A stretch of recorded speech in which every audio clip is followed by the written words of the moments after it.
Hi guys, study important में आपका स्वागत है। तो आइए स्टडी करते हैं। Let's start. देखिए, राजन का प्रैक्टिस सेट है, अति लघुत्तरी प्रश्न लिया गया है। तो मैं इसका सॉल्यूशन आपको बताऊंगा। सॉल्यूशन तो बुक में भी दिया है, लेकिन मेरा मेन फोकस रहेगा कि कॉन्सेप्ट क्लियर करना है, और जहां पे थोड़ा शॉर्ट में कर दिया उसको थोड़ा समझाना या बताना। ठीक है। प्रश्न पहला है, दो सिक्कों को एक साथ उछाला जाता है तो दोनों सिक्कों पे शीर्ष आने की संभावना बताना है। देखिए, दो सिक्कों को जब उछाला जाएगा ना, तो हो सकता है कि दोनों पे हेड हेड आ जाए, या तो पहले पे हेड दूसरे पे टेल, फिर पहले पे टेल दूसरे पे हेड, या दोनों सिक्कों पे टेल आ सकता है। तो कितनी घटना होगा? 1 2 3 4 घटना हो गई। टोटल घटना कितनी? 4।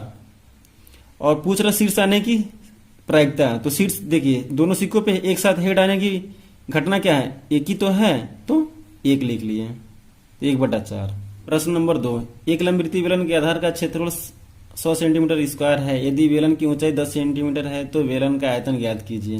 ये भी आपका डीएलएड 2020 में पूछा हुआ है। देखिए, लंबवृत्तीय बेलन के आधार का क्षेत्रफल, ये लंबवृत्तीय बेलन है, इसका आधार ये है, और इसका आधार कैसा होता है? वृत्ताकार होता है, और वृत्त का जो क्षेत्रफल होता है वो पाई आर स्क्वायर होता है। तो मतलब लंबवृत्तीय बेलन का जो आधार का क्षेत्रफल होगा वो क्या? पाई आर स्क्वायर होगा। आधार का क्षेत्रफल 100 सेंटीमीटर स्क्वायर दिया हुआ है, और आधार का क्षेत्रफल पाई आर स्क्वायर होता है। तो दोनों क्षेत्रफल तो दोनों एक दूसरे के बराबर होगा, तो पाई आर स्क्वायर बराबर 100। अब यहाँ पे देखिए, पाई का मान रख लेते हैं 22/7। ये इधर गुणा हो जाएगा, ये इसके नीचे आ जाएगा। आर स्क्वायर का मान हम निकाल लिए। बेलन का आयतन का फॉर्मूला का तो पाई आर स्क्वायर एच होता है। आर स्क्वायर का मान हमें पता ही है, 100 गुणे 7/22। तो हम आर स्क्वायर का मान यहाँ पर रख लिए। एच का मान हमारा हाइट दिया हुआ 10 सेंटीमीटर, 10 सेंटीमीटर रख लिए। पाई का मान रख लिए, 7 से 7 कट गया, 22 से 22 कट गया, 100 बचा और 10 बचा। 100 गुणे 10 बराबर 1000। यहाँ पे घन सेंटीमीटर लिखा हुआ है, यहाँ पे घन सेंटीमीटर लिखा हुआ है। ये देखिए, यहाँ ये घन सेंटीमीटर लिखना बहुत जरूरी है, क्योंकि सिर्फ आप 1000 लिख देंगे ना, तो 1000 का क्या मतलब है? 1000 रुपया है कि 1000 क्या है, तो क्लियर नहीं है। ये घन सेंटीमीटर लिखना बहुत जरूरी होता है। यदि आप इसको नहीं लिखते ना, तो ये आंसर पूरी तरह से सही नहीं माना जाएगा। हो सकता है एग्जामिनर आपको नंबर दे, नहीं भी दे सकता है, या नंबर काट भी सकता है। तो ये यूनिट लिखना बहुत जरूरी होता है। क्लियर। प्रश्न नंबर 3, समीकरण दिया हुआ है x² + 7x + 10 = 0 को हल कीजिए। तो देखिए, यहाँ पे जो नंबर, ये जो संख्या है ना 10, इसको हमें ऐसे तोड़ना है कि जोड़ें तो 7 आ जाए, गुणा करें तो 10 आ जाए। तो देखिए, यहाँ पे गुणनखंड निकालेंगे ना 10 का, तो 2 और 5 आया है। तो 2 और 5 को जोड़ेंगे तो 7 आ गया, 2 और 5 से गुणा करेंगे तो 10 आ गया। तो हम इसको ऐसे x² 2x + 5x + 10 = 0 ऐसे लिख लिए। यहाँ पे x कॉमन ले लिए, यहाँ पे एक x बाहर निकल गया, 1 बचा, यहाँ पे x निकल गया, 2 बचा। यहाँ पे देखिए 5 कॉमन लेंगे, ये 10 को हम 2 गुणे 5 लिखेंगे ना, तो यहाँ पे देखिए 5 कॉमन है, यहाँ पे भी 5 कॉमन है, तो 5 कॉमन ले लिए। यहाँ पे x बचा और यहाँ पे 2 बचा। अब x + 2 और x + 2 को एक ब्रैकेट में, और x + 5 को एक ब्रैकेट में। अब x + 2 बराबर एक बार 0 लेंगे, और x + 5 बराबर एक बार 0 लेंगे। x + 2 बराबर 0, तो x बराबर -2, क्योंकि a इस साइड में आ जाएगा, तो प्लस है तो माइनस हो गया। सेम ऐसे यहाँ भी कर लेंगे, x + 5 बराबर 0, तो x बराबर -5।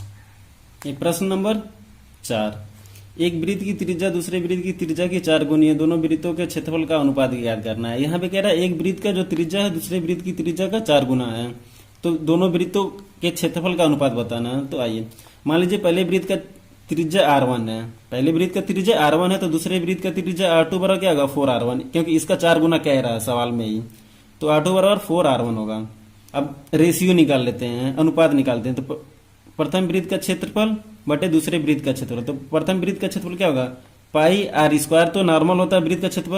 और यहाँ पे प्रथम का बात कर रहे हैं, तो पाई r1 का स्क्वायर, दूसरे का पाई r2 का स्क्वायर।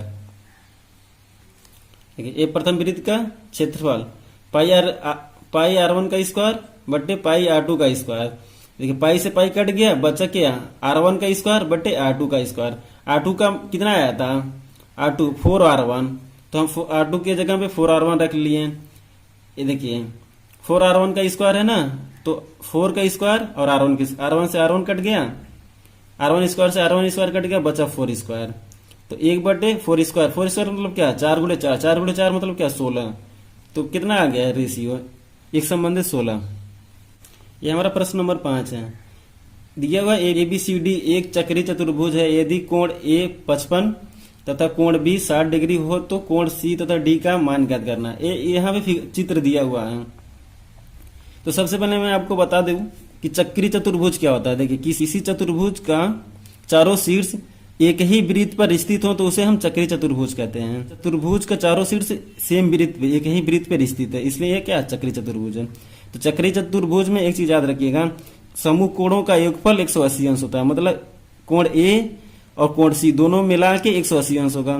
कोण B और कोण D मिला के 180 अंश होगा। मतलब कोण B प्लस कोण D बराबर 180 अंश, कोण A प्लस कोण C बराबर 180 अंश। तो आइए हम इसी रूल का यूज करते हैं, इसी नियम का यूज करते हैं।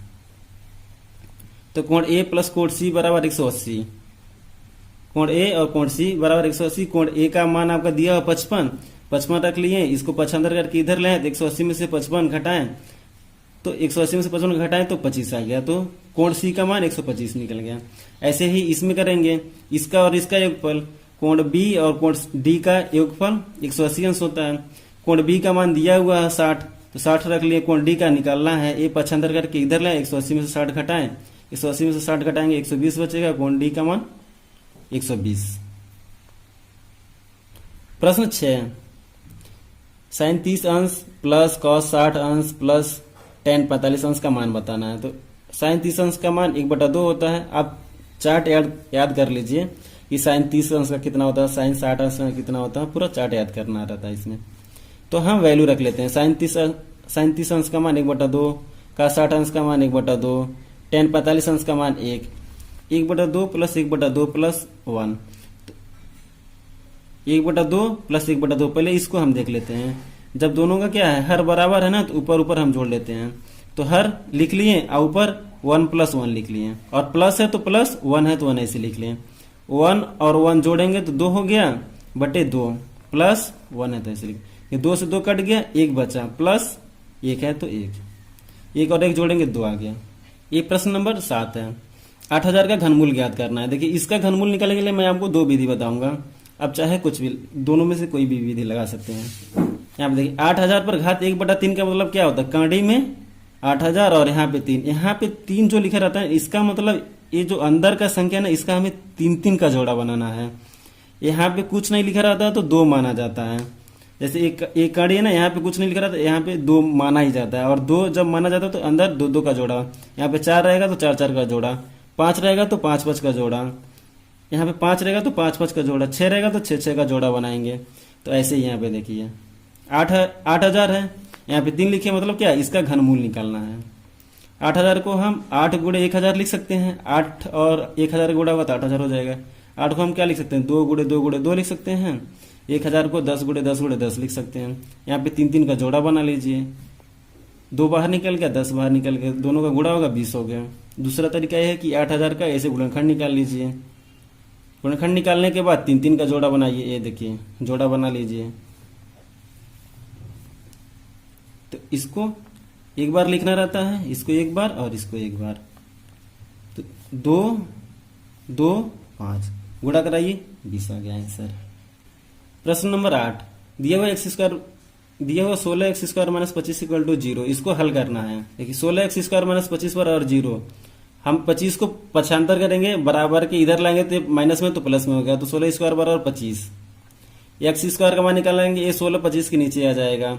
x का मान निकालेंगे, ये यहाँ पे हटाएंगे स्क्वायर तो 1 कांडी में आ जाएगा आपका। x बराबर √25/16। अब x बराबर 25 को हम क्या लिख सकते हैं, 5 × 5, 16 को 4 × 4 लिख सकते हैं। तो यहाँ पे x बराबर क्या हो जाएगा, प्लस माइनस का 5/4। एक चीज यहाँ पे ध्यान रखिएगा कि जब भी कांडी से बाहर निकलता है ना संख्या, तो उसको हम प्लस माइनस में लिखते हैं। सिर्फ ऐसा नहीं है कि एक ही आंसर, यहाँ पे इसका 2 आंसर होगा। एक x बराबर प्लस का 5/4, दूसरा x बराबर माइनस का 5/4। आप सिर्फ इसको लिख देंगे ना 5/4, तो ये आंसर पूरी तरह से सही नहीं है। वहां पे एग्जामिनर चाहेगा तो आपका नंबर काट भी सकता है, नहीं भी काट सकता है। तो कभी भी ये जब कांडी से बाहर निकालिएगा तो उसको प्लस माइनस में लिख दीजिएगा। प्रश्न नंबर 9, बहुलक बताना है। बहुलक का बेसिक फंडा यह होता है कि सबसे ज्यादा बार कौन आया है। तो पहले इसको बढ़ते क्रम या घटते क्रम में लिख लीजिए। तो लिख लिया। अब हम देखते हैं कि कौन संख्या ज्यादा बार आया है। तो 12 देखिए 1 2 3 3 बार आया है, 13 एक बार आया है, 10 एक बार आया है। तो ज्यादा बार कौन आया है? 12। तो बहुलक क्या हो गया? 12। तो ये क्या है? आपका आंसर है। इसको अब अच्छे से समझ लीजिए, ये बहुत कॉन्सेप्ट वाला सवाल है। 10 सेंटीमीटर लंबे और 3.5 सेंटीमीटर चौड़े आयत को लंबाई के परितः घुमाने पर बने बेलन का आयतन ज्ञात करना है। ये देखिए, एक कोई आयत है जिसकी लंबाई कितना, इसको आप लंबाई माने तो 10 सेंटीमीटर और इसको चौड़ाई माने तो आप 3.5 सेंटीमीटर। इसको ऐसे भी बना सकते हैं, इसको आप लंबाई मान लीजिए, इसको आप चौड़ाई मान लीजिए। लेकिन यहाँ पे एक चीज ध्यान रखिएगा, जब भी इसको घुमा के जब बेलन बनाएंगे तो हम लंबाई के परितः घुमाएंगे। मतलब ये लंबाई है ना, इसके परितः घुमाएंगे। ठीक है। तो जब हम इसके परितः घुमा के बेलन बना रहे हैं, आइए हम इसको समझाते हैं इस तरह से।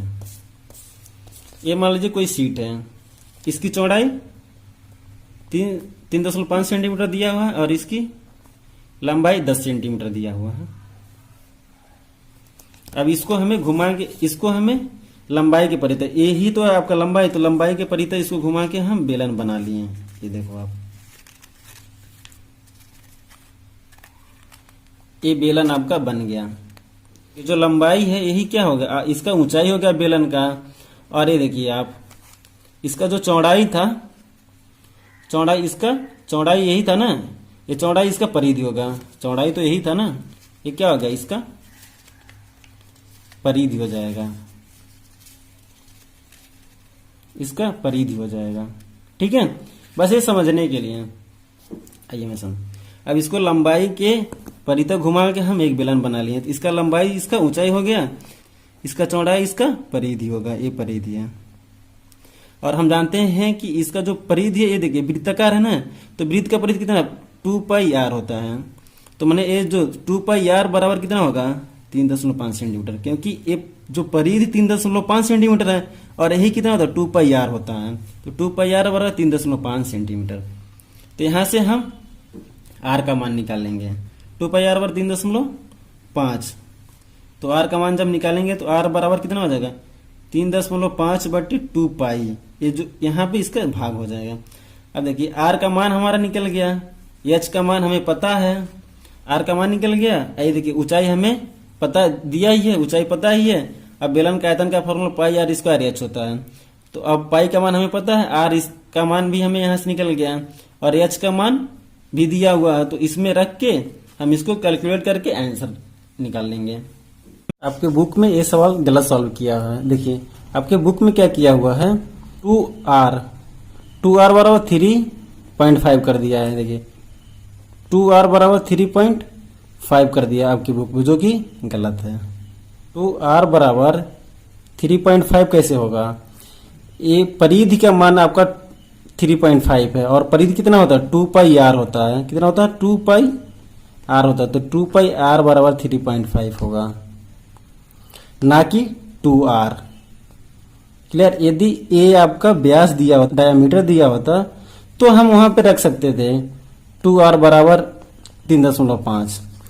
डायमीटर तो दिया नहीं है, ये तो इसका परिधि होगा, क्योंकि इसका जब हम बेलन बनाएंगे तो इसका चौड़ाई क्या होगा? इसका परिधि हो जाएगा। और चौड़ाई क्या दिया है? 3.5। क्लियर?